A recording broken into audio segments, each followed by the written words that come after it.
Falcon is the largest roller coaster at the Duinrell Resort in the Netherlands. This is a Gerstlauer Eurofighter with a beyond vertical drop and 3 inversions. It is a very nice fit for the park, and I will explain why in this review. Gerstlauer debuted the Eurofighter model in 2003, and this was the perfect addition for smaller, family-owned parks. These were affordable, high-thrill coasters with highly marketable beyond vertical drops. The max steepness was a feasible record from a cost perspective for smaller parks to pursue, and an element like this was ripe for going viral. Rage at Adventureland in the UK was one of the earliest Eurofighters, opening in 2007. This later would be known as the 320 Plus model, and it would be built an additional 4 times. Other installations include Untamed at Canobie Lake Park, Predator at IMG Worlds of Adventure, Serpent at Sindibad, and for the sake of this video, Falcon at Duinrell. This particular installation was scheduled to open in 2007. The park had major issues getting the necessary permits though. The locals objected to the project for environmental, noise, and traffic concerns, but they finally were able to open it in 2009 after extensive studies were conducted. The coaster was ultimately built in the back of the property. This is where the park has placed a majority of their thrill rides through the years, because this is the furthest point from the village. To fit in with the park's natural feel, this ride deliberately features brown track to blend in with nearby trees. It camouflages it so well that you cannot really see this ride from a distance, despite it being the park's tallest attraction, and those trees also help dampen sound as well. It also helps that Eurofighters can be relatively quiet compared to some other thrill coasters. These permit issues are the reason Falcon was just the park's second roller coaster ever, but it was a notable one. It has a 97-degree drop, which would tie Typhoon of Bobbejaanland Land for the steepest drop in the Benelux.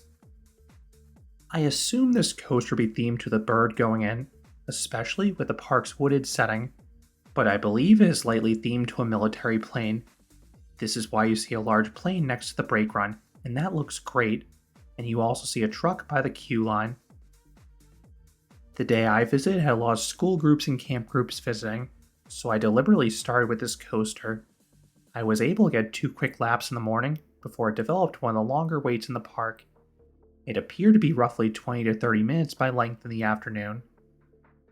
This ride is short trains like most Eurofighters. The vehicles hold just 8 riders, as they have 2 rows of 4. The park has 2 trains, and both were on the course for me, and staff members loaded them quickly. The next train was usually ready to go, as the prior one returned to the station, so at least the line would move at a consistent rate. Seating was on a first-come basis, but staff members were happy to let guests wait an extra cycle if their preferred row was already taken. I think the forces are the same across the whole train, but you do get an unobstructed view up front. Riders are secured by over-the-shoulder restraints, as with most of the older Eurofighters. These are not my favorite restraints. These restraints sit next to your ears, so it is possible to get headbanging. Most of Falcon was smooth, but the cutback and helix entry were jerky. Gerstlauer's really hit or miss in the smoothness department. Some rides are totally smooth, others are not. Further, as with Falcon, some elements are smooth, while others are not. I personally find it best to lean forwards on the directional changes, trying to get your head beyond the restraint. I know this position is not particularly pleasant though, but I would take that over hitting my head. This ride would absolutely be better with lap bars. That would make the ride more comfortable and would also amplify the already potent forces. That is why I prefer the shorter 320 layout. This includes rides like Hydra's at Casino Pier and Adrenaline Peak at Oaks Amusement Park. These layouts are nearly identical to Falcon minus the helix finale, but the lap bars really improve the experience. Once secure, you round a corner and wait at the base of the lift for the chain to engage. You are then hauled atop the 72-foot or 22-meter tall vertical lift. You don't get much of a view due to the trees, but it's always a funky sensation lying on your back as you ascend a lift hill. Once at the top, you are thrown over the beyond vertical drop. This is the ride's best moment by far. This drop offers some intense ejector air time as you are forcibly chucked upwards. It makes a good argument as the best drop in the Netherlands. I do not think there's another drop in the country with stronger negative Gs. They may feel a bit better in the coasters at Walibi Holland though, because those coasters have just lap bars. Then the Polo juxtaposes that with crushing positive Gs. These are powerful, but brief. I believe this is where the ride hits the advertised 4.5 Gs. You then charge through a vertical loop. It is large enough that the train slows down at the apex for some weak hang time. Next is the worst element on the ride, the cutback. As with the other 320 plus models I've ridden, this is very rough at the high point. The train shuffles mightily as it changes directions, so brace yourself for impact. Compare that to the 320 models with lap bars. On those rides, the lateral shimmies actually become enjoyable because you are not bashing your head. Next is a basic turn upwards and to the left. No notable force, but it does wrap around a tree. Then you fluidly transition to a barrel roll. This is my favorite of the inversions by far. It offers extreme hang time, and there's a terrifying head chopper in the exit with a tree branch as a bonus.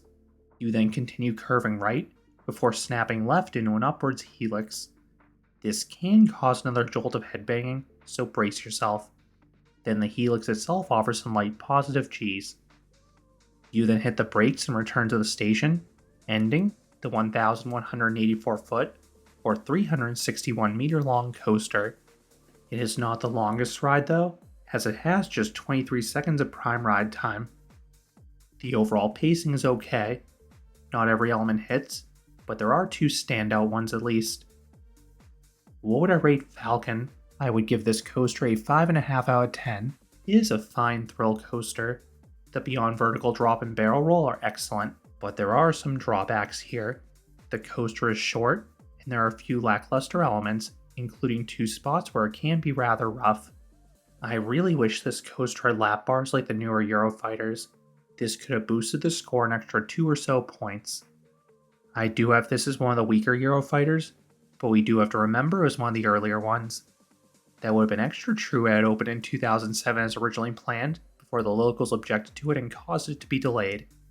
But in the end, I am just appreciative this park found a way to build a coaster like this, and the ride is a perfect fit for Duinrell, and guests really seem to like this coaster.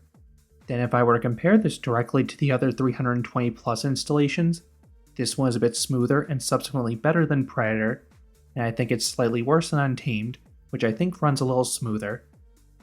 Those are my thoughts on Falcon at Duinrell. What are your thoughts on this coaster? Let me know down in the comments. If you enjoyed this review, I would appreciate it if you gave this video a like, and you consider subscribing, because there'll be a lot more roller coaster and amusement park videos here at Canobie Coaster. Thanks for watching.